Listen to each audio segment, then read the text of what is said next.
This is why I haven't bought Stellar Blade. Thank you for coming back to the channel. I'm Lady Decade, and today I'm going to tell you all about why I haven't purchased Stellar Blade and why I probably won't be. So basically, as you all know, I am particularly interested in Stellar Blade, especially with all of the drama and the outrageous nonsense coming from all of the journalists, the hashtag Free Stellar Blades movement that's going on at the moment, everything about it. I have found that very interesting, and also in amongst all of my research for the videos that I've done, all the deep dives that are on my channel, I've also been looking at the actual game itself quite a lot, and I found the whole thing very interesting, and it reminded me quite a lot of Bayonetta. So Bayonetta is a game, especially the original one, that I really like. I played that so much. I finished it multiple times when it came out. Based on that and the fact that the reviews that it's got are pretty alright, actually, if you ignore all of the nonsense surrounding it, and the fact that the game does come across like an absolute breath of fresh air compared to like a lot of the other modern titles that are out at the moment, it was a game that I really actually wanted to get out there and purchase. To be honest with you, the only other games that I've actually particularly purposefully gone out to purchase this year have been Final Fantasy VII Rebirth, and I also downloaded the Tomb Raider games, the remasters of 1, 2 and 3, which was obviously for me a digital download this time. But in all technicalities, those were nostalgia driven purchases. This is a fresh game, so it's the first one in quite a long time that I thought, yeah, I like that enough to actually warrant going out and purchasing it, like the first truly new IP that I've wanted to have a go on. So you're probably wondering then, after I've just said all that, why did I choose not to purchase that game? So let me give you a little bit of context as to how my day went yesterday. This was literally everything that I went through yesterday. Picture this. I've headed to Colchester. Now, that's a town that I used to live near. It's got a particularly good town centre for shopping. It's got, it had lots and lots of decent shops, lots of various gaming shops, and I thought, do you know what, I'm going to head over there because I know where the game shops are, I know where the other shops that I want to head to are, and we also wanted to go up to the castle and go into Colchester Castle Park. If you know Essex or you know Colchester well, you know what I'm on about. When I got to Colchester, after having not been there for a couple of years, I had a bit of a culture shock. All of a sudden, there's loads of empty shops, or there's, rather than empty units, loads of new coffee shops that hadn't been there before. I headed in the direction of CEX, where I would normally find CEX, and it was gone. And then I found it later on in a different unit, half the size of before, and it didn't have a huge amount of stock in there at all, especially when you compare it to the CEX that's in King's Lynn, which is huge with hundreds and hundreds and hundreds of games and huge display units. The Colchester one was almost like a quarter of the size of that, and I was a little bit shocked. Obviously, I'm not going to find Stellar Blade in CEX unless you've had the one and only person in Colchester who bought it new and then traded it in straight away.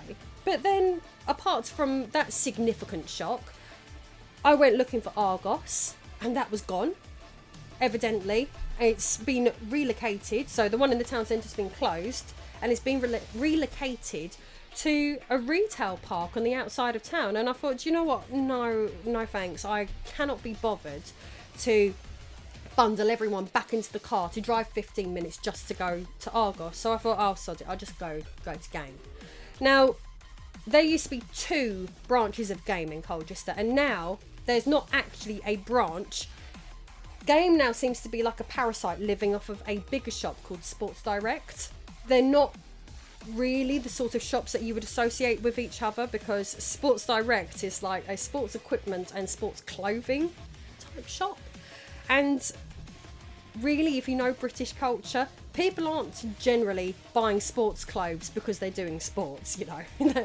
A lot of people are buying sports clothes because they want to wear them to walk around town, or they want to wear them to lay about their house. Then a lot of people that you see wearing sports clothes probably aren't doing sports. That is something that I find quite amusing with regards to the combination of having Game inside of Sports Direct. You just kind of, I suppose you wouldn't instantly put them together, but I suppose in a way, people would probably go in to buy some jogging bottoms to sit, like to play games whilst wearing jogging bottoms.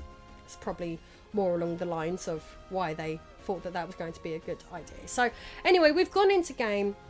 We've gone up into the very top of the building to the very furthest, tiniest corner. And there is game, a shadow of its former glory, with about 3 tiny miniature aisles of games and more board games and children's toys than actual games anymore. I looked at the PS5 section and I was like, oh god, they haven't got Stellar Blade in here. And my instant thought was, oh, they're sold out. But then I realised, after like searching all of the PS5 shelves, oh, there it is, hidden between 2 random games. And I was like, oh, brilliant, how lucky. So I've pulled it out and picked it up and I was like, 70 quid, are you kidding me? That was so expensive. I was like, no, absolutely not. That is way too much money for me to want to pay for that. The price being £70 in England. If you're not from England and you're more au fait with the US dollar, you're basically saying that it's $88.14. So that's how much they're charging British people for Stellar Blade. It's $70 in America. I didn't want Stellar Blades badly enough to pay 70 quid for it. I suddenly realised I didn't want it that badly. I wasn't prepared to pay that. Because in my mind I was thinking, oh well, hopefully it'll be like 50 quid or 60 quid. At a push I would have paid 60 quid for it. Yeah, I put it back on the shelf and I left game. Later on, after I've gotten home and chilled out a bit, I took a look online. I double checked on game. Yes, they wanted 70 quid for it. So then I thought, I'll take a look on Amazon. They're generally cheaper. And it came up on Amazon for £61.99, so basically 62 quid. Still more expensive than I would have liked. And then I thought, I'll check Argos. Argos is normally really well priced. And again, Argos, same price, 62 quid basically. We'd also checked in Tesco, but the Tesco that we went into didn't even have a gaming section, so that was a bit of a bust. If you look at the £62, it works out as $78. So I was a bit like, well, hang on a minute, why am I being charged $78 for a $70 game? Now bear with me on this one, because I had to do a bit of research, because I wanted to work out basically if I was being ripped off or whether there was something else in amongst all of this. The next thing that I considered was, is it more expensive because I'm trying to buy a physical copy? Is it just literally that I'm paying for manufacturing costs? So I took a look on the PSN store website, and it said on there for $69.99 the basic normal release date edition, digital download only, $69.99. And I thought, no, they're actually purposefully ripping us off. They're mugging us off for being English. So then I scrolled across and looked at the next one, which was the Stellar Blade Digital Deluxe Edition, £79.99. That's outrageous. They wanted the equivalent of $100.63 for the Digital Deluxe version of Stellar Blade. And I thought, no, they're really mugging us off now. For being in Britain, we are having to pay an extra 20% on Americans. $79.99 for the Digital Deluxe Edition, and that's $100.63 for a digital only game. Like, as if I needed another reason to hate Sony at the moment. They're not the cool bad boys of the 1990s anymore, are they? So I thought, well, is it because at $70 in America that doesn't include tax? So then I sat there and Googled different amounts of tax for different parts of America, because in England, and as far as I know, for the vast majority of Europe and even Asia, and I think Australia as well, I could be wrong with Australia, I don't quite remember. In America, all of the prices, so far as I know, excludes tax. You're looking at Delaware, 0% tax, so they're paying $70 for the game and they're getting the game for $70. Florida, they're adding 6%. Mississippi, 4%. The most predatory state of all in America tax-wise seems to be California, with a whopping 9% tax added on. But the UK, the VAT is hidden within all of our purchases. It's very different from America in the sense that when you pick something up off the shelf and you go to the till, in the UK the price is exactly the same. So we pay a whopping 20% value added tax. 20%. But it gets worse though. Portugal and Greece, they are 23% and 24%. You've got Croatia, Denmark and Sweden at 25%, and Hungary at 27%. Don't ever moan about taxes to someone from Europe if you're from America, because we are paying a lot more every day for everyday items than pretty much everybody in America. Looking into all of this essentially prompted me to remember how much of a culture shock it actually was when we did go to America, because I remember the first time that we went to Florida, I found it so confusing going in shops and then mentally preparing myself that I'm paying X amount for all of this goods, and all of a sudden there was a load extra on top. That completely threw us. I actually remember once arguing that with someone, saying, no, it's supposed to be this amount, because I'd already added it up as I went along, like I would do in the shops here. And they were like, no, you gotta pay tax. So that's probably not the accent, but tax. So in Europe, as I was saying, the price on the shelf is the price that you pay in the till. That's what we're used to. So it's probably much easier to mug us Europeans off, because we're so used to the price just being the price. In the US, we had to remember that whatever the price was, we was paying extra over the top. So I guess the moral of the story in that regard is that don't listen to Wayne's World, because Delaware is actually a really nice place to go to. And people in Europe, myself included, we're sort of significantly more aware at the moment in the current climate of what we're spending in comparison to what we used to be able to do pre-COVID. I suppose new games, I'm now looking at new games as luxury items, whereas before the pandemic and before the war in the Ukraine, it all used to be like games for a treat, like, oh, we've just been paid, let's go to game and go get ourselves a couple of games, or let's go to CEX and see what interesting retro games they've got in there, or take a look on eBay, see what there is. Whereas now you think twice about that. That's not just my household. I would imagine that's the vast majority of people who are interested in buying games in this country. It used to be that before the war in Ukraine, like the average gas and electric bill, I guess for the type of house that I was living in at the time, was like £100 a month for gas and electric combined. So that's roughly like $125 or so currently. Whereas now you're looking at, well, it quadrupled. So £400. So that's basically like $500. So you tell me, if you're an American and you're living in the UK equivalent of a 3-bedroom house, so 85 square meters is probably the average UK 3-bedroom house. And you tell me if you're paying $500 a month for your gas and electric, because if you are, I will literally be like, oh God, Jesus, I wasn't expecting that. Because so far as I know, gas and electricity is significantly cheaper for the Americans because you've got your own stocks. Over here in Europe, we was actually reliant on Russia, and we're also reliant on the Middle East.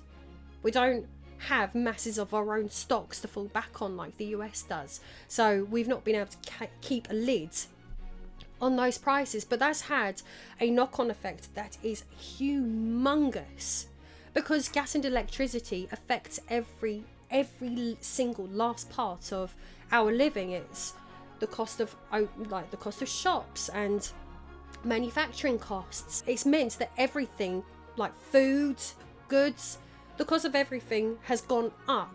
Even shipping costs from other countries coming in, everything's gone up. So I understand in America a lot of your like everyday living costs have gone up to bonkers levels.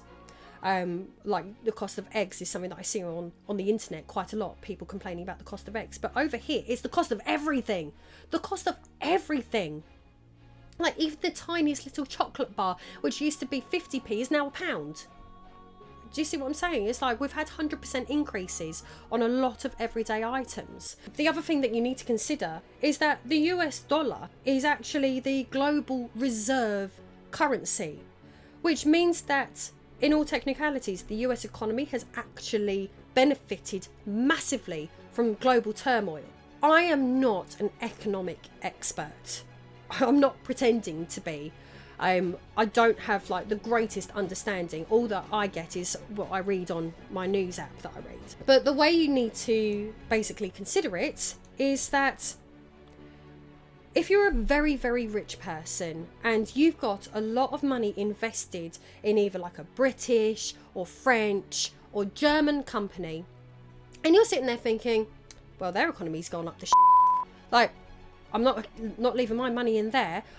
And then that rich person then takes their money, goes over to America, which is a much more stable, much safer economy, and puts their money into companies over in America instead. That's basically what's happening. So what you've had is, since pre-pandemic levels, the American economy has actually risen by 8%, which doesn't sound a lot. But when you compare it to Britain's economy, which has risen by just about 1%, or Germany's, which has risen by 0.1%, like Germany is considered the sick man of Europe at the moment, you need to understand that things are tight for people living in Europe, especially mainland Europe. It's got even worse over there than it has in Britain. Like G7 is going to be completely changing the order soon. The long and short of it is that American people have actually got a lot more disposable income than people located within Europe. I'm not looking at Asia at all. I've not followed anything on Asia, but Europe, we don't have the disposable income. So for me, Stellar Blade, I can afford Stellar Blade, but I'm choosing not to because it's a luxury item. I don't want it that badly. What I would say is if you're an American and there are European YouTubers that you like, there is a very simple way in which you can help those European YouTubers. Watch their content, give them a like, and leave a comment. By doing those 3 simple things, and even subscribing to their channels, if you're not already, you're going to help those European YouTubers more than you realise, because for each time you do that, you are helping to push their video into the algorithm. And then the more views, the more impressions, the better the click-through rate that they get, the more money that they can earn, which will give them a bit more disposable income. And that would be so lovely for all those people. So I think something else that's worth considering is that we don't actually need to be buying new games. Like, first of all, you can pop into places like CEX or retro gaming shops, and the older games are much more affordable. Like, I'm not being funny, but a lot of 360 games are just as good as modern games, just as deep, with lovely stories to them. That's like a more affordable idea. Or Steam. You could get loads of really decent games on Steam for like pennies. Like if you're in a position where you can comfortably buy a brand new game and $100 is fine for you, then that's absolutely fine. But yeah, basically I'm saying there's no right or wrong way to go about it. But I think for most people at the moment, especially in Europe, then it's going to be much easier to go on Steam and find a nice deal on an older game, which would be just as good anyway. So if you agree with me, leave a comment down below. If you disagree with me, also leave a comment down below. If you want to leave me a compliment, down below is also the compliment section. So thank you very much for sticking around, and I'll see you in the next one.